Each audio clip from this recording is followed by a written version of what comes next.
Have you been struggling to get even an internship opportunity this summer?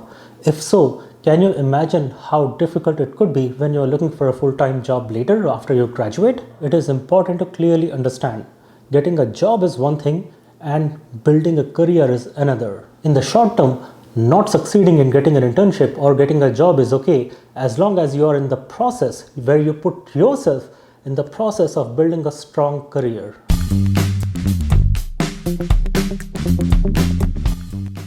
This is Chaitanya Sambhara, faculty at the College of Business, University of Texas, Arlington. Did you notice how tech sector stocks have performed in the last 6 months? Amazon stock fell by a whopping 43%. Tesla stock fell by 40%. Meta fell by 44%. And believe it or not, Netflix stock fell by 73%. It lost 73% of its value. And mind that, for the most part, tech sector has more job openings than any other sector. And in spite of the fact that tech sector has more job openings, most students have failed to get an internship for this summer. There has been extensive competition to get even one internship opportunity. I tried very hard to help a student to get an internship. And you know what happened? A lot of my connections who tried to help him eventually told me that for each internship position, there were 100 to 150 applications. And then when they were sorting the applications based on preference, they preferred candidates who had 3 to 4 years of work experience, and they were graduate students in America, and they had solid GPA from good schools. So even if you are a talented student, just because you do not have enough prior experience, you may still be disqualified. It is no fault of yours, but that is the harsh reality of the extent of competition even at the internship level. And if this is the case with just mere internships, can you imagine what would be the case with full-time job opportunities? Look at what just happened at Meta. Let us take a look at these two examples. In both these examples that were posted on LinkedIn, what happened is that Meta made an offer to these candidates, and then because of some issues, Meta then later rescinded those offers. So they had internships, they even got full-time job offers.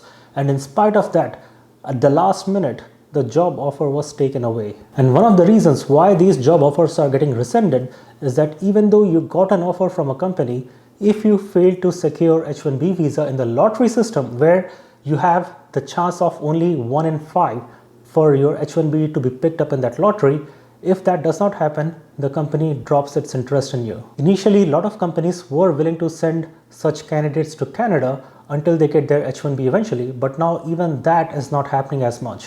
And naturally, what is happening is that companies more and more are hesitating to hire international students, because even though they make you an offer, it is still not guaranteed that you'll be able to work for them. Even though you are willing to work, your visa may not be picked up. You may lose in the lottery. And if so, even though they spent money on hiring you where they had to sponsor your H-1B visa, if it does not get through the lottery, you cannot work for very long for them. And what happens when you graduate and you do not get a job offer? Well, if you do not have a job offer within 60 days after your graduation, you have to leave the country. Mind it that you spent a lot of time and money and effort into earning that degree. And in spite of all your efforts, in spite of all that investment and hard work, you will not be able to continue here for very long because you only have 60 days window. So what to do about it? Because if you overstay beyond those 60 days, if you do not have a job offer and if you overstay, you will be disqualified from entering the country again for a while because you violated the law. So what can you do to resolve the situation? An equally important question is, what should you not do? First, what some people do is that they take admissions at dubious universities that give day 1 CPT. CPT stands for Curricular Practical Training, and it is valid only, to the best of my knowledge, after you had spent 2 full semesters in America or at least 9 months period in America enrolled in that program. Now, if you just joined a university, especially a dubious university, and they give you day 1 CPT, it is illegal. About 3 years ago, Department of Homeland Security created a fake university in Michigan called University of Farmington. And through University of Farmington, they started giving out day 1 CPTs to students who had just graduated and did not get a job. And those who took those day 1 CPTs knew that what they were doing was not legal. In spite of that, they took those day 1 CPTs. And obviously, because the university was fake and created by Homeland Security itself, they were all caught, naturally, right? and then they had to face legal implications for that. So it is very important to be mindful and never ever break the law. If you break the law, Uncle Sam will catch you eventually. Now, second thing that some people do is that they start working with a dubious Desi consultancy. And these Desi consultancies have been known, and a lot of them have been caught, mind you. What they do is that they file H-1B visa for you while claiming that they have a project available for you to work on. And many of these Desi consultancies charge you money for sponsoring your H-1B visa. Now, keep in mind that these companies are supposed to sponsor you. The H-1B beneficiary is not supposed to pay for their H-1B visa application. The company that is hiring you is your sponsor, and that company alone should pay for you, and it should not charge you any money at all for sponsoring your H-1B visa. And if your H-1B gets approved, these companies will keep you on the bench until you find a project. And in many cases, people have complained that these companies do not really try to find your project. It is up to you to find your own project, and once you do, these companies will do some paperwork where they will forward your CV to some other consultancy, and that consultancy will forward your CV to some American consultancy, which is a placement firm, and then that company will get the money from your client side. This whole cycle is a lot of mess. I strongly recommend not to go that route. Believe me, this is one hell of a miserable life. You may end up with a temporary job, but you will have no career whatsoever. And remember, prioritize your long-term career, not a temporary job. So these two paths of Day 1 CPT and Desi consultancies are bad and dangerous, right? So what should you do then? So here I will give you 3 solutions from my end. The first solution is that if you are an international undergraduate student, even if you get a job offer, a full-time job offer, what you should do is that you should still go ahead and apply for a master's degree. Now, you do not have to actually start your master's program, but at least have that admission letter handy. In case your job offer gets rescinded, in that case, you do not have to struggle looking for another job in a span of 5 days or 1 week, or you do not have to deport yourself.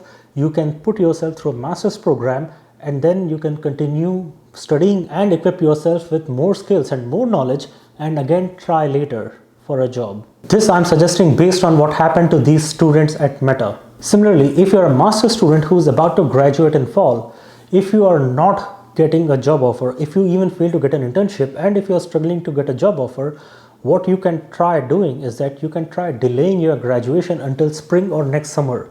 Try and graduate the next summer so that you get more time to look for job offers, and take an additional course so that you still continue to be in a program. Because if you do not get a job, you have something to hold on to. For example, if you are studying Masters in Computer Science, you can apply for a Masters in Computer Information Systems, or you can apply for a Masters in Business Analytics and Data Science. If you're getting a Masters in Computer Information Systems, you can apply for a Masters in Business Analytics. And if you're a Master's student in Business Analytics, you can try and go for an MBA. No matter what, at least apply to 1 or 2 universities as your safe bet plan B in case you have issues with your job offer.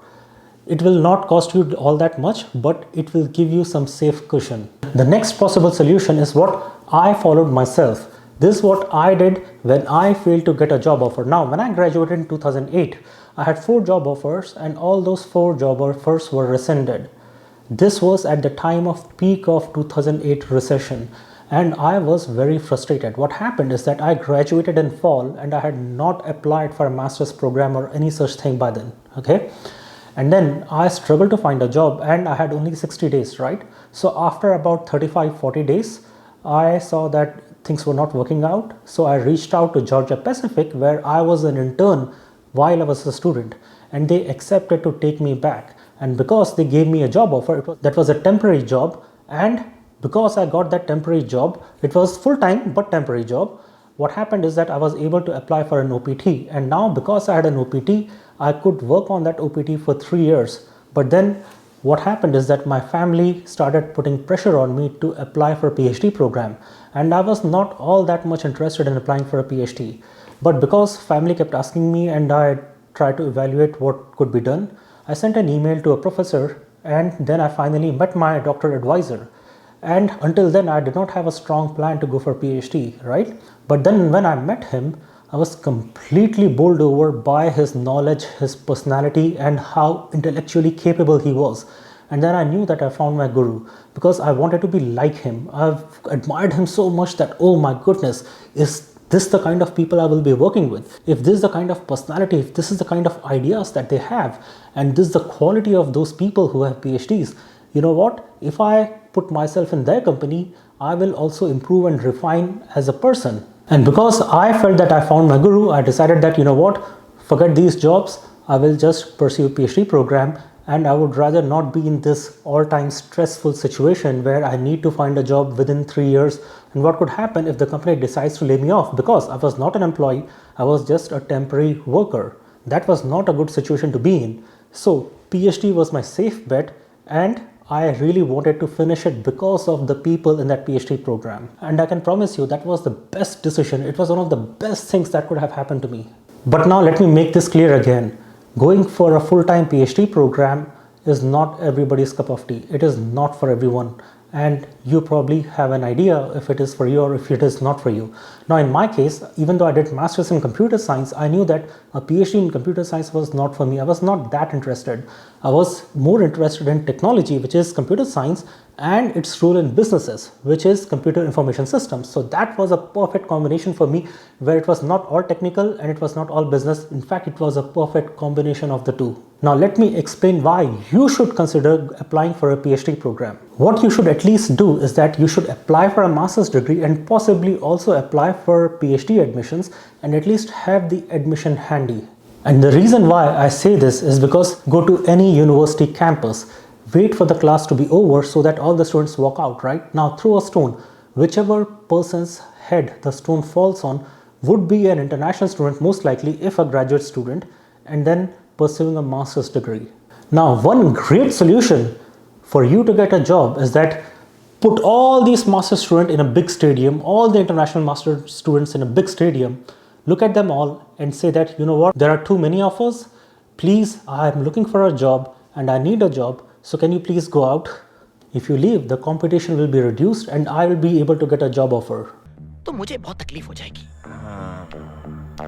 तो आप ऐसा कीजिए, आप अपने दोस्तों को लेकर यहाँ से चले जाइए। प्लीज, आप लोग चले जाइए। Do you think it will work out? Obviously not, right? Everybody is looking for job opportunities. Why don't you leave then so that they can get a job offer? So competition is going to be there. So what you can do is that if you apply for PhD program and if you enroll in it, and if you actually pursue a good PhD program, you will be doing something that not everybody is doing. Just think about it. If you have a master's degree, what special do you have that others do not have? Do you really stand out among the crowd? Not really, and you know that. Therefore, do something that not everyone else is doing. And this is especially true if you decide to pursue a PhD program in areas such as computer science or computer information systems. Because PhD program gives you a cushion against recession. No matter what is happening in the economy, no matter what is happening in the tech sector, you will be enrolled in a good PhD program and you will be training yourself among solid people. And the best thing about it is that when you graduate, you have two options open for yourself. You can seek higher quality industry jobs and you can also qualify for academic jobs. If you just had a master's degree, academic job market is not even accessible to you, right? Now, because you have both the job markets open, you have many more opportunities that will be made available to you. Now, in addition to industry jobs, academic jobs are also accessible to you. What will happen is that you can pursue an academic career in the US or any other country as well. I almost certainly can guarantee that American University PhD, a good American University PhD, is very well regarded and very well respected around the world, because now you are highly qualified and you have access to all the universities around the world. The chances of you struggling to get a job will be much lower. So to summarize, do not go for day one CPTs, do not go for these desi consultancies. You can pursue master's program, or even better, if you can go for PhD, good for you. Thank you for watching. Jai Hind and God bless America.